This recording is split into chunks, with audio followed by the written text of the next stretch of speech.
సత్య హరిశ్చంద్ర నాటకంలో హరిశ్చంద్రుడు తన భార్యాపిల్లల్ని దాసీలుగా బానిసత్వానికి అమ్మేస్తాడు.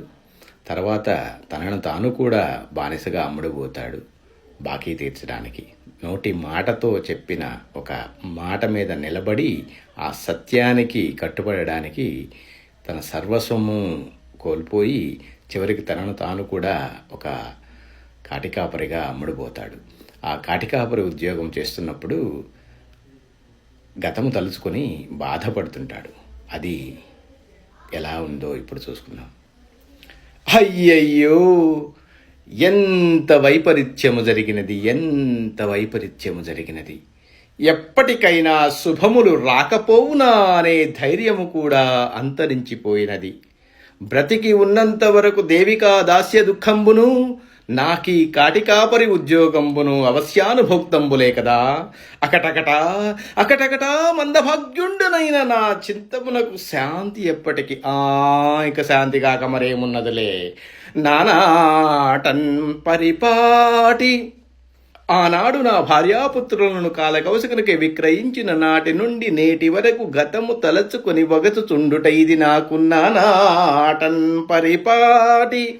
నా మది దురంతమైన చింతాగతిన్ మానై రాయై వజ్రమై సకుల ధర్మం పైన చైతన్య లీలా నైజంబు త్యజించి ఈ నికృతిన్ నేలన్ కీళ్ళ నొక్కుంబుదింపుని యోగి మనంబురీతి అప్పుడే పో శాంతి నా చింతకున్. అంటే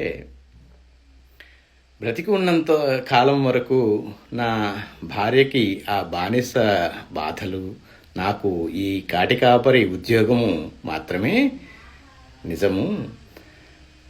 అసలు నా ఈ మనస్సుకి శాంతి అనేది ఎప్పుడు ఉంటుంది? ఇంకా శాంతి కాక ఏమున్నదిలే.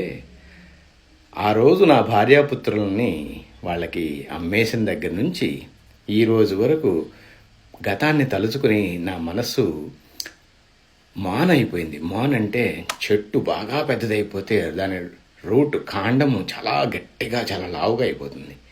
ఆ మాన్ అయిపోయి ఫస్ట్, తర్వాత రాయి అయిపోయింది, అంటే ఫాజిల్ అయిపోయింది.